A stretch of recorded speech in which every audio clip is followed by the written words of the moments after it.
Bienvenidos a mi canal una vez más. En esta oportunidad vengo a explicarte la doctrina de la justificación por la fe. Esta doctrina, la doctrina de la justificación por la fe, es una doctrina que tiene que ver con la justicia de Dios, lo cual voy a desarrollar a continuación. He notado que no se enseña la doctrina de la justificación por la fe en muchas denominaciones cristianas e incluso a la misma denominación a la cual yo pertenezco. Entonces, no solo no se está enseñando, sino que los que la exponen, la predican, siempre lo hacen, he notado, que lo hacen de una manera parcial o incompleta o incluso hasta sesgada, como les quiero demostrar en este momento. Muchos creen que entienden la doctrina de la justificación por la fe cuando en realidad no tienen el cuadro completo. Por eso pretendo explicarles este tema en el menor tiempo posible. A mí me hubiera gustado que me prediquen y me expliquen esta doctrina cuando recién entré en mi experiencia con Dios, en mi vida cristiana, cuando entré a la iglesia y empecé a vivir mi relación con Dios. Vas a notar que voy a usar muchos versículos, un montón de versículos. Quédate porque te voy a presentar muchos pasajes, muchos textos de la Biblia, pero porque no quiero que me creas a mí, quiero que le creas a la palabra de Dios, que probablemente tus pastores o tus maestros no te presentan, e incluso muchos apologistas o teólogos de otras denominaciones, cuando presentan la doctrina de la justificación por la fe, son muy selectivos con los textos que usan, pero ignoran, no sé si voluntariamente o intencionalmente, pero ignoran muchos pasajes que amplían mucho más este panorama. Por eso lo que te quiero contar y lo que te traigo en este momento, vas a notar que no te lo explican tus pastores o tus maestros de esta manera, porque me parece que no les conviene, ya que va en contra de la teología que tengan y hasta probablemente con la práctica que estén llevando a cabo en la vida cristiana. Así que quédate hasta el final porque vas a descubrir muchísimas cosas muy interesantes. Y por eso te voy a presentar muchos pasajes, muchos versículos, porque no quiero que me creas a mí, quiero que le creas a la palabra de Dios. Mira este video todo por completo, míralo, porque vamos a tocar temas sobre qué es la justificación, las condiciones para ser justificado, qué debería ocurrir después de la justificación, si se puede perder o no la justificación, si hay contradicción entre Pablo y Santiago, por ejemplo. Además de que vas a conocer y entender más el rol de la ley, de las obras, de la fe, de la gracia y de un largo etcétera. Te invito que antes de continuar viendo, hagas una oración y le pidas a Dios que te dé entendimiento, que le pidas al Espíritu Santo que abra tu entendimiento, que te dé luz y conocimiento de la palabra de Dios. Así que te invito a que hagas una oración ahí donde estás antes de empezar a escucharme. Bien, vamos a comenzar. Les voy a dejar todos los textos en pantalla. En general uso la Reina Valera 1960. Si no, aclaro que es o la Reina Valera del 95 o aclaro que es la nueva versión internacional. Si no, en general suelo usar la Reina Valera 1960. Te dejo todos los textos en pantalla y arranquemos. Santiago capítulo 5 versículo 16 dice que la oración del justo es poderosa y eficaz. Notamos que no cualquier oración es poderosa, sino la oración del justo específicamente.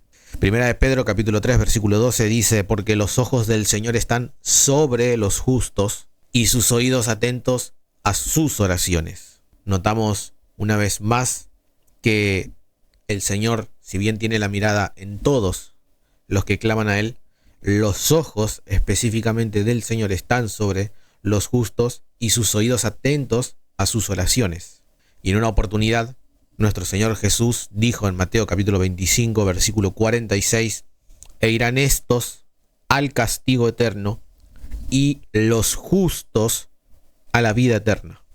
Vemos que Jesús, mirando hacia el futuro, dijo que los justos iban a recibir como recompensa la vida eterna. No hay duda que las escrituras nos muestran que nosotros tenemos que ser justos. Tenemos que cumplir esta condición básica para que nuestra oración sea poderosa, para que los ojos del Señor estén sobre nosotros y para que seamos recompensados con la vida eterna. Primera de Juan capítulo 3 versículo 7 dice: queridos hijos, que nadie los engañe. Noten lo que sentía Juan cuando escribió estas palabras. Dice que nadie los engañe. El que practica la justicia es justo, así como él, como Jesús, así como él es justo. Si queremos ser justos, tenemos que practicar la justicia. Dijo Juan, que nadie los engañe. Lo que presenta el apóstol Juan, inspirado por el Espíritu Santo, es interesante lo que dijo Juan. Notemos lo que dice Salmos 119, y antes de leer este versículo, el Salmo 119 es un salmo muy largo, pero lo que habla ese salmo es específicamente de la ley. Pueden leer todo el salmo, van a ver que este salmo, el Salmo 119, habla de la ley y específicamente de los 10 mandamientos. Dice Salmo 119, 172, porque todos tus mandamientos son justicia. Si conectamos todos estos pasajes, vamos a notar que tenemos que practicar los mandamientos, practicar la justicia para ser justos. Hay un problema, porque el apóstol Pablo, también inspirado por el Espíritu Santo, dijo en Romanos capítulo 3, versículos 9 y 10, pues ya hemos acusado a judíos y a gentiles que todos están bajo pecado. Como está escrito, no hay justo ni aún uno. Acá tenemos un problema, porque tenemos que practicar la justicia, tenemos que guardar los mandamientos. Pero estamos bajo pecado, dijo el apóstol Pablo. No hay justo ni aún uno, pero tenemos que ser justos. Claramente, justos no somos. Somos injustos, pecadores y malos. ¿Cómo podemos resolver esta contradicción entre que estamos bajo pecado, no somos justos, pero tenemos que practicar la justicia, tenemos que guardar los mandamientos para ser justos? Después de esta introducción, ahora sí, nos vamos a meter al tema. Dice Marcos capítulo 1, versículos 14 y 15, y quiero desarrollar esta exposición específicamente con este versículo como de base. Dijo nuestro Señor Jesucristo: el tiempo se ha cumplido y el reino de Dios se ha acercado. Arrepentíos y creed en el Evangelio. Cuando leemos este pasaje, estas palabras que dijo Jesús, que quedaron registradas, vemos que Jesús predicaba y decía que el reino de Dios se había acercado, que había que arrepentirse y que había que creer en el Evangelio. Vamos a desarrollar estos puntos: el reino de Dios, arrepentimiento, creer y Evangelio. Lo vamos a desarrollar ahora, pero quiero responder primero: ¿qué es el reino de Dios? ¿Qué es el reino de Dios? ¿Alguna vez te preguntaste qué es el reino de Dios? Este reino que Cristo anunciaba que se había acercado. Pues no hace falta adivinar. Hebreos capítulo 4, versículo 16 nos explica qué es este reino de Dios. Dice Hebreos 4:16: acerquémonos pues confiadamente al trono de la gracia para alcanzar misericordia y hallar gracia para el oportuno socorro. Vemos que la gracia tiene un trono, por así decirlo. Todo reino tiene un rey, tiene un señor y tiene un trono, todo reino. Cuando Cristo decía que el reino de Dios se había acercado, se refería al reino de la gracia. Este reino de la gracia tiene un trono. Ahí está nuestro Señor Jesucristo. El reino de Dios es el reino de la gracia de Dios, o la gracia de Dios. Si hay un reino, si hay un trono, si hay un rey, si hay un señor, tiene que haber también una ley, ¿no les parece? Tiene que haber una ley vigente en ese reino. Cuando Cristo dijo en Juan capítulo 19, versículo 30, consumado es, lo que quiso decir Jesús es que ese reino de la gracia, que hasta entonces había existido solo como una promesa a nuestros primeros padres, a Adán y Eva, pues en la cruz quedó establecido. Ese reino de Dios, ese reino de la gracia quedó establecido gracias a la muerte de Jesucristo, nuestro Señor. Ahí quedó establecido. Antes existía, pero solo en virtud de una promesa. Vos que estás del otro lado, te doy la bienvenida. Estamos en el reino de Dios, estamos en el periodo de la gracia de Dios. Y una de las palabras que dijo Jesús, vuelvo a leer Marcos 1, 14 y 15, el tiempo se ha cumplido, el reino de Dios, el reino de la gracia se ha acercado, arrepentíos y creed en el Evangelio. Jesús amonestaba a las personas a que se arrepientan. De hecho, en Lucas capítulo 5, versículo 31 y 32, Cristo dijo: los que están sanos no necesitan de médicos, sino los enfermos. No he venido a llamar a justos, sino a pecadores al arrepentimiento. Cristo todo el tiempo predicaba de que las personas debían arrepentirse. ¿Por qué? Porque estaba el reino de la gracia. De hecho, en Lucas capítulo 24, versículos 45 al 47, él fue muy explícito y muy claro con esto y dijo que quería que se predicase en su nombre el arrepentimiento y el perdón de pecados en todas las naciones, comenzando desde Jerusalén. Vemos que Cristo quería que se predique del arrepentimiento y del perdón de pecados. Cristo quiere que nos arrepintamos de nuestros pecados. No hay duda alguna de eso. Porque estamos en el reino, en la era de la gracia. Pero ¿qué es pecado? ¿Qué es pecado? En el Nuevo Testamento encontramos una definición de qué es pecado. Es una definición que a muchos no les gusta. No quieren esta definición porque no les conviene probablemente. Pero la definición de pecado que vamos a leer ahora la dio el apóstol Juan. Y lo que Juan dijo está en armonía con lo que estaba escrito en el Antiguo Testamento. Juan no se inventa esta definición, sino que la extrae del Antiguo Testamento. Dice, 1 Juan capítulo 3, versículo 4, todo el que comete pecado infringe también la ley, pues el pecado es infracción de la ley. Y sabéis que Él apareció para quitar nuestros pecados, y no hay pecado en Él. ¿Qué es pecado? El pecado es infracción de la ley. Es la única definición que el Nuevo Testamento da de pecado. Infracción de la ley.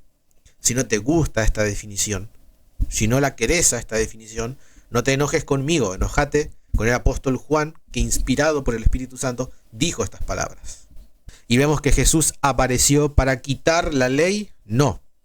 Jesús apareció para quitar nuestros pecados, según este texto, y no hay pecado en él. El problema acá es el pecado, no es la ley. El pecado es infracción de la ley, pero Jesús apareció para quitar nuestros pecados, no para quitar la ley. En el contexto, acá cuando Juan habla de la ley, se refiere específicamente de los 10 mandamientos. De hecho, en su epístola, en primera de Juan, habla mucho sobre los mandamientos, como vamos a ver más adelante. Esta definición de pecado que da Juan está en armonía con lo que Pablo también escribió, inspirado por el Espíritu Santo en Romanos capítulo 3, versículo 20. Leo de la Nueva Versión Internacional, dice, más bien, mediante la ley, cobramos conciencia del pecado, dijo Pablo. Y dijo en Romanos 7:7, sin embargo, si no fuera por la ley, no me habría dado cuenta de lo que es el pecado. Por ejemplo, nunca habría sabido yo lo que es codiciar si la ley no hubiera dicho, no codicies. Vemos que el pecado es infracción de la ley. Vemos que la ley nos muestra el pecado. Así que cuando Cristo dijo que nos arrepintamos de nuestros pecados, quiere decir que nos arrepintamos de transgredir la ley de Dios, los 10 mandamientos.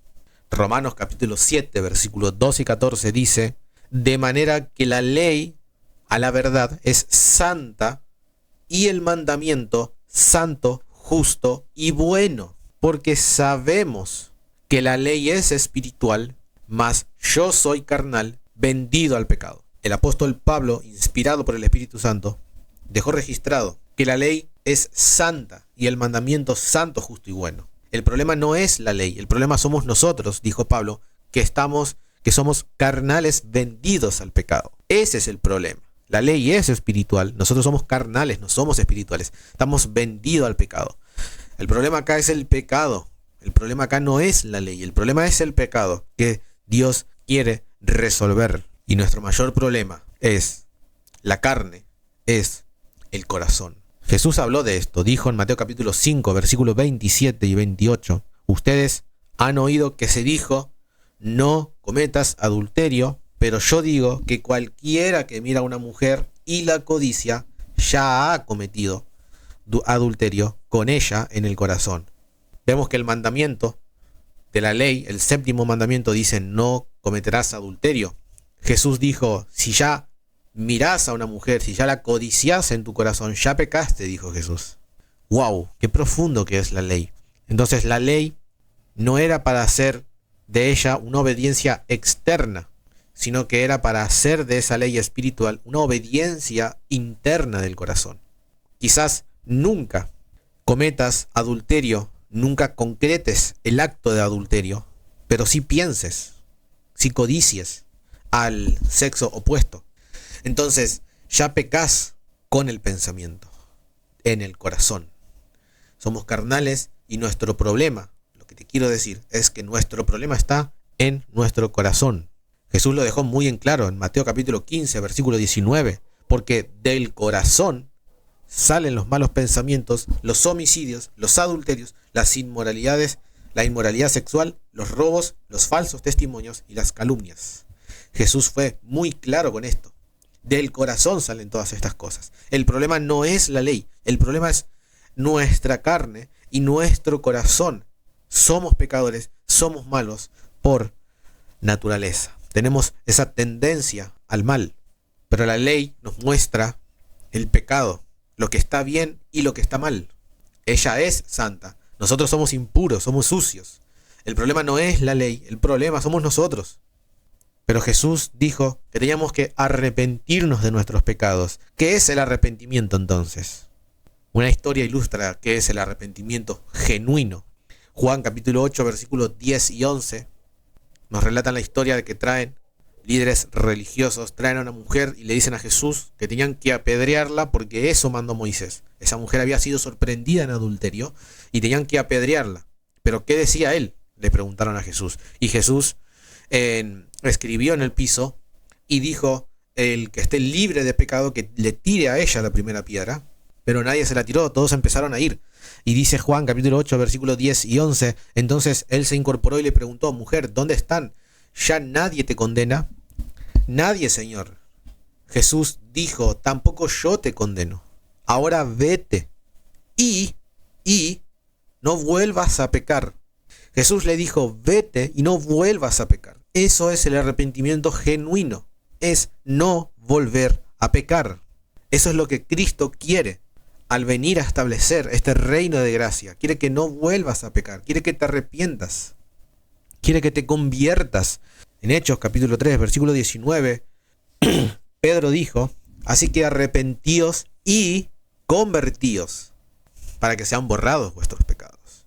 Dios quiere arrepentimiento y quiere conversión, quiere que nos volvamos a Él. Eso significa la conversión, significa dar media vuelta en el idioma griego. Convertido significa dar media vuelta, un giro de 180. Y arrepentimiento significa un cambio, pero un cambio desde la mente, desde el corazón. Significa eso la palabra arrepentimiento, metanoia en griego. Por eso dijo Jesús en Juan capítulo 3, versículo 3, respondió Jesús y le dijo a Nicodemo, un líder religioso, de cierto te digo, el que no naciere de nuevo no puede ver el reino de Dios, el reino de la gracia. Tenemos que nacer de nuevo. Este arrepentimiento por pecar contra Dios, por transgredir su ley, sus mandamientos, este arrepentimiento, tenemos que pasar por esta experiencia. Tenemos que nacer de nuevo. Y acá es cuando entra el evangelio. La palabra evangelio del griego, pero es una palabra que viene del griego y significa buenas nuevas. Buenas nuevas. Eso significa evangelio.